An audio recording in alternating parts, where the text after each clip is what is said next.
చేసి చేసి చేసి విసిగిపోయాను అన్నయ్య. రాట్లా. పెద్ద పెద్ద ఎదవలకు వస్తుంది కానీ నాకు రాట్లా. వచ్చిన వాళ్ళు ఎదవలా మంచోళ్ళు అని వాడికి వచ్చింది వాడి ఎదవ, వీడికి వచ్చింది వీడి ఎదవ అని గతంలో కూర్చున్నాడు. దేవుడు అంటున్నాడు, ఆ ఎదవల సంగతి నీకెందుకురా మంచోడా, నువ్వు క్రొత్తగా ప్రారంభించిన నాయన. నువ్వు వాళ్ళని వీళ్ళని చూస్తూ వాళ్ళ గతాల్లో కూర్చున్నావురా బాబు. నువ్వు దేవుడు నీకు ప్రతిరోజు ఇస్తున్న నూతన శుభోదయాన్ని నువ్వు లక్ష్య పెట్టట్లేదు. ప్రతిరోజు నూతనంగా నీకు ఇస్తున్నాడు. ఒక నూతన ప్రయత్నాన్ని నీకు స్వాగతిస్తున్నాడు. వాళ్ళని వీళ్ళని తలుచుకుంటూ వాళ్ళ గతాల్లోకి తొంగి చూస్తూ నీ గతంలోకి చూస్తూ కరెక్ట్ కాదు.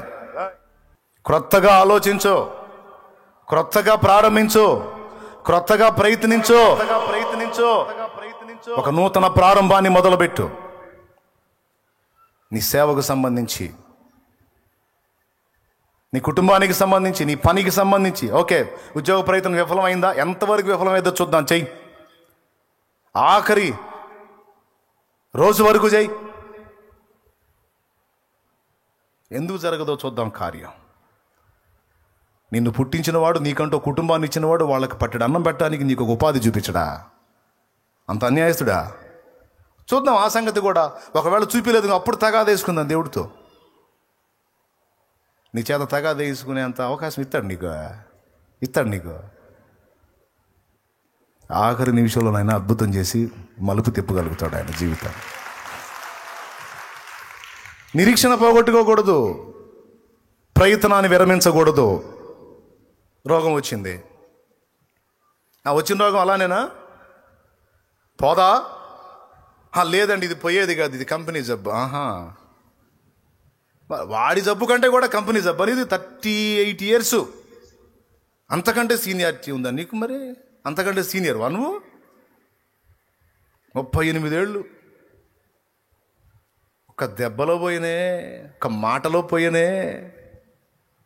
ఒక మాట లే అంటే అయిపోయే. క్రొత్తగా ఆలోచించండి, నూతనంగా మళ్ళీ ప్రారంభించండి. పొలం వేసావు పండ్లా, పత్తి వేసావు పండ్లా, తీసేయి. ఇంకొకటి దానిలో పోయింది దీనిలో ఇస్తాడు. ఎవడని ఎవడు చెప్పాడు నీకు? ఎవడన్నా బ్లంట్గా అన్నా అనుకోవద్దు, మాకు పల్లెటూరు వాళ్ళు కదా. ఎవరు చెప్పారు నీకు అంటే అఫీషియల్ కొంచెం ఇబ్బంది పడతారు. అందుకని ఎవడు చెప్పాడంటే కరెక్టే కదా అనుకుంటారు. అందుకని అప్పుడప్పుడు కూడా వాడుతుంటాను, నన్ను తిట్టుకోవాకండి. దేవునికి స్తోత్రం, హల్లెలూయా. నేను చెప్పేది వాస్తవం. ఎవరు చెప్పారు? నా దగ్గర వచ్చి చాలామంది చెప్పారు, పత్తి పోయిందన్నా తీసేసి ఇంకోటి వేసా, అందులో పోయింది ఇందులో ఇచ్చాడు. దేవునికి స్తోత్రం.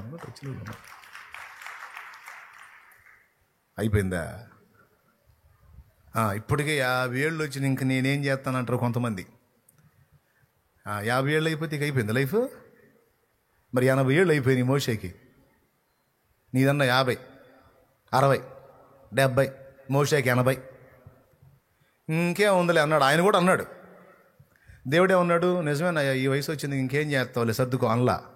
ఓయ్ నీ వయసు లెక్కలు నాకు చెబుతున్నావు ఏంది? అంతా అయిపోయింది మూడు అంటున్నావా? ఆ మూడుకి మళ్ళీ చిగురు పుట్టించి చెట్టు చేసి కాపు గాయించి ఫలాలు పండించగలిగే దమ్మున్నాడు. పదా చూశారు కానీ పదా. ఏంటి 80 ఏళ్ళేడా? నరుని ఆయుష్కాలం 70, అధిక బలం ఉంటే 80. అయిపోయింది ఇక్కడ క్లైమాక్స్. ఎవడు చెప్పాడు నీకు? చల్ ఇంకా 40 ఏళ్ళు తప్ప. 2 భాగాలు 240 నీకు అయింది. 240 అయింది, నీకు ఇంకో 340 ఉంది. అదంతా పూర్తిగా నా సేవే పా. 3 బారినా 50 అయితే 60 అయితే నువ్వు దేవుడికి చెబుతావు ఆ లెక్కలన్నీ. షుగర్ ఉంటే బీపీ ఉంటే ఆ లెక్కలు ఆయనకి చెబుతామే. నీ షుగర్ నీకు మల్లబడిద్ది, ఆయనకి ఏమన్నా మల్లబడిద్ది? లే అంటే లేచిపోయిద్ది షుగరు. దేవునికి స్తోత్రం. మళ్ళీ 20 సార్లు నువ్వు టెస్ట్ చేయించుకున్నా నార్మలే వచ్చింది. ఇదేంది నాకేందో ఎన్నిసార్లు టెస్ట్ చేసి నార్మల్ పోయిందే. పోయాక ఉరుకు దేవుని సేవలో. 80కే నా పని అయిపోయిందన్న. ఎవరు చెప్పారు నీకు 80 పని అయిందా? ఇంకో 40 ఉంది నీకు. 90వ కీర్తనలో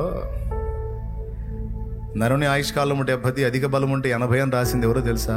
దావీదు కాదు, మోషేనే. అంటే 80తో మనిషికి క్లోజ్ అన్నాడు. కానీ ఆశ్చర్యం, అతనికి 120 ఏళ్ళు ఇచ్చాడు. అతని అభిప్రాయాన్ని దేవుడు కొట్టేశాడు. 80 నువ్వు పెడుతున్నావు ఏంది సంఖ్య? నా ఇష్టం. 120 ఇస్తా, 150 ఇస్తా, 170 ఇస్తా, నీకెందుకు? అవసరమైతే 20లో దుంచేస్తా, లేకపోతే ఒక 20 పెంచేస్తా. హిజ్కియా జస్ట్ చూసావుగా నా పరిస్థితి అన్నాడు, అంతే. 15 ఏళ్ళు పెంచి పడేశా. నా చేతిలో ఉంది నాయన సమస్తం. జస్ట్ గోడ తట్టు తిప్పి ముఖం ఏడిచాడు, దేవా నాకు బతకాలని ఉంది అన్నాడు, అంతే. ఇన్నేళ్ళని కూడా చెప్పలా. ఇంకో 2 ఏళ్ళు అయ్యా, 3 ఏళ్ళు అయ్యా, 4 ఏళ్ళు అనలా. ఎగ్దం 15 ఏళ్ళు బతుకుపో అన్నా నేను. ఏంటి నాకు చెబుతా ఏంటి నువ్వు లెక్కలో? నా కాళ్ళు అయిపోయింది, చేతులు అయిపోయింది, శరీర బలహీనం అయిపోయింది, నేను అట్లా అయిపోయాను, నేను ఎట్లా అయిపోయాను, ఇంక నేను పోతున్నాను, ఇంక మనకి మళ్ళీ మాటలు మాట్లాడుతున్నావు ఏంది? అడిగిపోయేది పోయినా కూడా వచ్చేది నా దగ్గరికే. నువ్వు ఏమైనా వేరే ఊరు ఏమైనా పోతాయింది? నా దగ్గర రాకుండా ఇంకోసారికి ఏమైనా పోతాయింది? నేను పోతున్నాను, అడిగిపోతా, నా దగ్గరికి వచ్చేది. నేనే పిలవాలి నిన్ను, నేనే తీయాలి తలుపు. లేకపోతే ఆమెతున్నా బెడ్ మీద గుటకొట్లాడాల్సిందే. నేను తలుపు తీయపోతే రావు నువ్వు.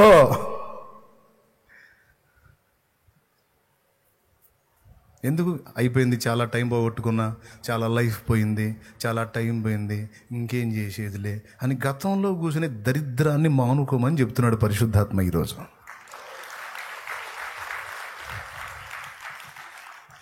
పక్క నా మాట అనుకోవద్దు ప్లీజ్. దేవునాత్మ నాకు ఈ మాట చూపించి ప్రేరేపిస్తేనే వచ్చా, సొంత మాటలు కాదు. ఆత్మీయ జీవితంలో ఓడిపోతున్నావు.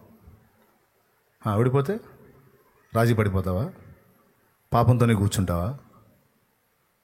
మొన్న పోరాడావు, ఓడిపోయావు. నిన్న పోరాడావు, ఓడిపోయావు. ఈరోజు పోరాడావు, ఓడిపోయావు. మళ్ళా రేపు నీకు ఒక ఉదయం ఉంది, మరొక నూతన ఉదయం ఉంది. పాపంతో నువ్వు పోరాడు, రక్తము కారునంతగా పోరాడు. నీ చేతిని దేవుడు పట్టుకుని నీకు విజయం ఇవ్వడా? ఈరోజు కాకపోతే రేపు, రేపు కాకపోతే ఎల్లుండి, ఎల్లుండి కాకపోతే ఆ తర్వాతి రోజు, ఆ తర్వాతి రోజు కాకపోతే ఆ తర్వాతి రోజు, నెలకైనా 2 నెలలకైనా 3 నెలలకైనా తప్పకుండా ఇస్తాడు. నువ్వు తాగుబోతువై ఉన్నావు, తాగుతున్నావు తమ్ముడా, తాగుతున్నావు. తాగితే ఎన్ని నష్టాలు జరుగుతాయో జనాలందరూ నీ క్లాస్ ఇచ్చేవాళ్లే. వాళ్ళకి తెలియదు నీ సంగతి. వాళ్ళు కూర్చుంటే తాగుడు వల్ల కలిగే నష్టాలన్నీ నువ్వు చక్కగా ఇంకా వాళ్ళకంటే బాగా చెబుతానని వాళ్ళకి తెలియదు. వాళ్ళేమో వాళ్ళని చూసి చెబుతారు, నువ్వైతే నీ స్వీయ జీవిత అనుభవాల్లోంచి చెబుతావు. తాగి ఎంత పోగొట్టుకున్నావు, ఎన్నిసార్లు మురికాలలో పడ్డావు, పందుల పక్కన ఎన్నిసార్లు వండుకున్నావు, బజ్జీలు అనుకుని కప్పలు ఎన్నిసార్లు తిన్నావు, అనుభవాలని నువ్వు చెబుతావు ప్రాక్టికల్ లైఫ్లో. స్తోత్రం, హల్లెలూయా. మరి ఫుల్గా తాగి బజ్జీల పొట్లను తీసుకొని వస్తున్నాడు. వాన పడింది బాగా, అంత రొచ్చ గుంట నీళ్ళు ఉన్నాయి, పడ్డాడు, అందులో కప్పలు ఉన్నాయి, బజ్జీలో పక్కబడ్డాయి. ఏం చేస్తాడు? ఓకే, నువ్వు త్రాగుడు బలహీనతలో ఉన్నావు. త్రాగుడు బలహీనతలో ఉన్న వ్యక్తిని కదిలిస్తే పక్కనోడు ఇచ్చే క్లాస్ కంటే డబల్ క్లాస్ ఇవ్వగలడు. ఎందుకంటే వీడిదేమో చూసిన జ్ఞానం, వాడిదేమో పొందిన అనుభవ జ్ఞానం. నా పాయింట్ ఏంటంటే, దానిలో నుంచి బయటికి రావాలి అనే ఆరాటం నీకుంది. కొంతమంది త్రాగుడుకు బానిసలు, కొంతమంది డ్రగ్స్కు బానిసలు, కొంతమంది వ్యభిచార పాపానికి బానిసలు, కొంతమంది అశ్లీల చిత్రాలకు బానిసలు. దేవునిలోకి వచ్చి కొంతమంది వెనక్కి వెళ్ళిపోయిన వాళ్ళు ఉన్నారు. అసలు దేవుణ్ణి ఎరగక కొంతమంది ఉన్నారు. నీకు ఒక మాట చెప్తున్నాను, రాజీ పడిపోయావా? ఇక నేను మానుకోలేను, నేను జయించలేను, నా వల్ల కాదు, అది తీసుకోకుండా నేను ఉండలేను, అది చూడకుండా నేను ఉండలేను, అది చేయకుండా నేను ఉండలేను, అది తాగకుండా నేను ఉండలేను, అట్లా ఇంకా ఏమేం బలహీనతలు ఉన్నాయో వాటన్నిటితో నువ్వు రాజీ పడిపోయావా? అట్లయితే నీకు దేవుడిచ్చే ప్రతి శుభోదయం అంధకారమే.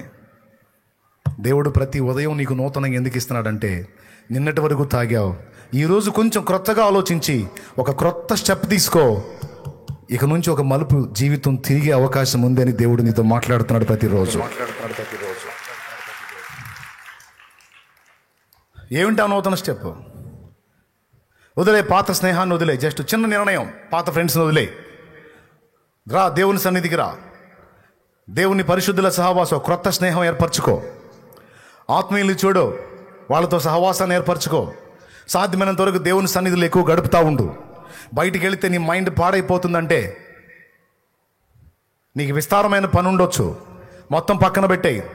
ఒక వారమనో 10 రోజులనో కనీసం 3 రోజులైనా పక్కన పెట్టి నీవు దాని నుంచి విడుదల పొందడానికి నీ వంతు నువ్వు ప్రయత్నం చేస్తున్నావు అన్న సంగతి దేవునికి చూపించు. ముందు నీ భార్య కాదు, నీ ఇంటి వారికి కాదు, వాళ్ళకి నువ్వు చూపినా చూపకపోయినా నువ్వు వ్యక్తిగతంగా ఆలోచించుకో. దాని నుంచి నువ్వు బయట పడగోరుతున్నావు కనుక నీకు దాని విషయంలో ఉన్న ఇరిటేషన్, విరక్తి కనపడినట్లు నువ్వు దేవుని ముందుకు రా. దేవా, నాకు ఇష్టం లేదు, ఆ దరిద్రంలో ఉండటం నాకు ఇష్టం లేదు, ఆ చెడిపోయిన చూడటం నాకు ఇష్టం లేదు, ఆ డ్రగ్స్ తీసుకోవటం నాకు ఇష్టం లేదు, ఆ త్రాగడం నాకు ఇష్టం లేదు, ఆ వ్యభిచార పాపం జీవించడం నాకు ఇష్టం లేదు, ఆ అక్రమ సంబంధంలో కొనసాగటం నాకు ఇష్టం లేదు. రా దేవుని ముందుకి. ఓపికంటే ఉపవాసం ఉండవు, కాచుకో దేవుని సన్నిధిలో, గోసాడు దేవుణ్ణి. ప్రతిరోజు ఒక నూతన ఉదయాన్ని ఇచ్చే దేవుడు నీ జీవితంలో నీతి సూర్యోదయం కలిగించి నీలో నిగ్రహ శక్తిని మేలుకొల్పి తన ఆత్మ ద్వారా నీకు బలాన్ని ఇచ్చి నువ్వు బలహీనపడుతున్న ఆ పాపాన్ని అధిగమించడానికి తప్పకుండా నీకు శక్తిని ఇస్తాడు. మనుషులు మాట్లాడినట్టు క్లాసులు కాదు దేవుడు ఇచ్చేది. అధిగమించాలన్న ఆశ నీలో ఉంటే దానికి కావాల్సిన బలాన్ని ఇస్తాడు దేవుడు. నా చెల్లి, ప్రయత్నం చేసి చేసి విసిగావా? స్పిరిచువల్ లైఫ్లో పడుతూ లెగుస్తూ. నా తమ్ముడు, ఆత్మీయ జీవితంలో పడుతూ లెగుస్తూ విసుగు చెందావా? రోజు ఇంత అయిపోయింది నా బ్రతుకు అనుకుంటున్నావా? రోజు ఇంత అయిపోయింది, మళ్ళీ రేపు ఒక రోజు ఉంది నీకు. మళ్ళా ప్రార్థనా జీవితంలో ఎదుగుబదుగు లేకుండా ఆగిపోయాను. ప్రార్థన ఒకప్పుడు చేశాను, ఇప్పుడు చేయలేకపోతున్నాను. వాక్యం చదవలేకపోతున్నాను. ఒకప్పుడు ఎంతో ఆత్మీయతలో మండాను, ఇప్పుడు ఎండిపోయాను, చల్లారిపోయాను అని నువ్వు అంటున్నావా?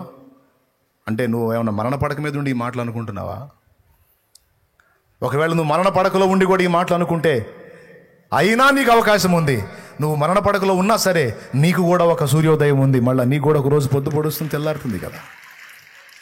నీకు కూడా ఒక నూతన దినం ఉందంటే నువ్వు కూడా దిద్దుకోవటానికి, సరి చేసుకోవటానికి, తిరిగి లేవటానికి, బలం పుంజుకోవటానికి, కోల్పోయిన శక్తిని మళ్ళా పొందుకోవటానికి శాంసన్ లాగా నీకు కూడా అవకాశం ఉంది. దావీదులాగా నీకు కూడా అవకాశం ఉంది. తేడా పడ్డాడు, సింహాసనం పోగొట్టుకున్నాడు, సరి చేసుకున్నాడు, మళ్ళీ ఎక్కాడు. తేడా పడ్డాడు, కళ్ళు పోగొట్టుకున్నాడు, సరి చేసుకున్నాడు, దేవుని శక్తిని వేడుకున్నాడు, శత్రు వినాశనాన్ని ఒక్క రోజులోనే మొత్తం వైనం చేశాడు. ఎవరి కోసం తను పుట్టాడో వాళ్ళ మొత్తాన్ని వైనం చేశాడు. ఆ విజయాన్ని సాధించాడు. ఈరోజు నీకు ఛాన్స్ ఉంది అంటున్నాడు దేవుడు.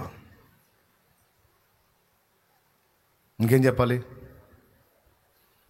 ఏవో సంగతుల గురించి ప్రయత్నాలు చేసి చేసి చేసి విసుగు పుట్టిందా? డోంట్ వరీ, ప్రయత్నం మానొద్దు. నీ ఊపిరి ఉన్నంత వరకు పోరాటం ఆపొద్దు, ప్రయత్నం మానొద్దు. నీకు దేవుడు నూతన క్రియలు సిద్ధపరిచి ఉంచాడు, నూతన జీవితాన్ని సిద్ధపరిచి ఉంచాడు, నూతన జీవాన్ని సిద్ధపరిచి ఉంచాడు. నూతన భవిష్యత్తు నీది కాదని ఎవరు చెప్పగలరు? ఇవన్నీ వట్టి మాటలని ఎవరు అనగలడు?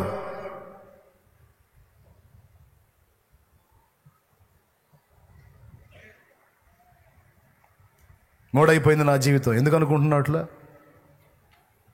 మూడైనా కీడైనా, మూడును చిగురింపజేసి కీడును మేలుగా మార్చే ఆయన ఉన్నాడు కదా. చచ్చిపోతే పోయిద్ది, ఇక నా బతుకు చావే కరెక్ట్. ఇక లేదు నాకు నిరీక్షణ, ఇక లేదు నాకు అవకాశం, చావే. ఎవడు చెప్పాడు నీకు? అవమానాలా? రాని, అవకాశం ఇవ్వు. అవమానాలు రాని. గుర్తుపెట్టుకు, ఒక మాట చెప్తున్నాను, నీకు వచ్చే అవమానాలన్నీ నిన్ను నీ వారిని కాదు రెచ్చగొట్టేది, నిన్ను ప్రేమించి నీకై ప్రాణం పెట్టిన నీ దేవుణ్ణి రెచ్చగొడతాయి అవి. ఇది వట్టి మాట కాదు, నిజం. నీకు వచ్చే అవమానాలు, నీకొచ్చే తృణీకారాలు, నీకొచ్చే దూషణలు, నువ్వు రోడ్డు పాలైన పరిస్థితి, ఈ అవమానాలన్నీ నిన్ను కాదు రెచ్చగొట్టేది, నీకెవరు తోడై ఉన్నాడో ఆయన రెచ్చగొడతాయి. నీకు తెలుసా? ఏలియాని ఏమని శపథం చేసింది యెజబెలు? రేపు ఈ టైం కల్లా నా ప్రవక్తల్ని చంపాడు కనుక ఈ ఏలియా అనే వాడి ప్రాణం వాళ్ళలో ఒకని ప్రాణం వంటి వానిగా నేను చేయకపోతే, ప్రాణం వంటి దానిగా చేయకపోతే నాకు గొప్ప అపాయం, గొప్ప కీడు కలగాలని ఆమె కోరుకుంది యెజబెలు. ఒక్కసారి చూస్తారా 19వ అధ్యాయం 2వ వచనం, మొదటి రాజుల గ్రంథం. యెజబెలు ఒక దూత చేత ఏలియాకు ఈ వర్తమానం పంపించెను. రేపు ఈ వేళకు నేను నువ్వు ప్రాణమును వారిలో ఒకని ప్రాణం వలె చేయని ఎడల దేవుడు నాకు గొప్ప అపాయము కలగజేయును గాక. అదే జరిగింది. దానికి గొప్ప అపాయమే కలిగింది ఆ యెజబెలుకి. ఏలియాని ఏమంది? చంపేస్తామంది. అది కూడా ఎట్లా? ఖడ్గం చేత చంపుతా. వాళ్ళు ఎట్లా తెచ్చారో అట్లా చంపుతా అంతే. ఎవరిని రెచ్చగొట్టింది? ఏలియా కాదు, ఏలియాని రెచ్చగొట్ల. ఏలియాకి దడబుట్టింది. దేవుని స్తోత్రం. దడబుట్టి దుర్మార్గురాలు రాణి చేసినా చేసిద్ది, ఎందుకు వచ్చిన గొడవ అని అరణ్యంలోకి పోయాడు. కానీ యెజబెలు శబ్దాన్ని ఎవరన్నారు తెలుసా? దేవుడు అన్నాడు. ఈయన ఏం చేశాడు తెలుసా? 21:20 చంపుతావా, చంపుతావా, నా దాసుడిని చంపుతావే నువ్వు? అసలు చావే లేకుండా చేస్తాను నా దాసుడికి అన్నాడు. అట్లా ఉంటుంది మరి ఆయనతోని. దేవునికి స్తోత్రం. ఎవరితోనే? రెచ్చగొడితే అంతే మరి. చంపుతావా నువ్వు? అసలు చావే లేకుండా తీసుకుంటాను ఆ ఏలియానే. అంతే. చచ్చిపోయాడు ఏలియా. అసలు చచ్చిపోయాడు ఏలియా. శరీరంతోనే ఎత్తబడ్డాడండి. తెలుసు కదా మీకు. అది పరిస్థితి. నిన్ను కదిలిచ్చేవాళ్ళు నిన్ను కాదు, నిన్ను ప్రేమించే దేవుణ్ణి కదిలిస్తున్నారు. గుర్తుపెట్టుకో. నిన్ను ఆరడిపరిచేవాళ్ళు నిన్ను కాదు, నిన్ను ప్రేమించే దేవుణ్ణి ఆరడిపరుస్తున్నారు. నిన్ను అవమానపరిచేవాడు నిన్ను కాదు, నిన్ను ప్రేమించే దేవుణ్ణి అవమానపరుస్తున్నాడు. నిన్ను కదిలిచ్చాడు నిద్రపోతాడు, కానీ దేవుణ్ణి కదిలిచ్చాడట నిద్రపోతాడు. ఆడి అవమానం వాడి నెత్తి మీదకి వచ్చేటట్టు అవుతుంది పరిస్థితి. పక్క ఏం గురించి చిరునవ్వే నీ పని. చిరునవ్వే. నేను ఎదుర్కొన్నా నా లైఫ్లో. చిరునవ్వులు నవ్వారు కొంతమంది నన్ను చూసి అని. మొత్తం వివరంగా చెప్పనులే. గోడు ఏడ్చేటట్టు అయితే పరిస్థితి చాలా ఉన్నాయిలే. ఆయన్ని పబ్లిక్ చేతి ఏడిచేస్తారు. ఎందుకు వచ్చిన గొడవ? దేవునికి మహిమ. నవీన్ అవమానపరిచి నవ్వుకుని ఉండల్లా నేను నవ్వుకుంటా ఉంటా. నన్ను అవమానపరిచి పండగ చేసుకున్నాకే చేసుకో, ఏం పర్లేదులే అంత తలదించుకొని నేను కూడా నవ్వుకుంటా. ఎందుకంటే నాకు తెలుసు, అనుభవం ఉంది.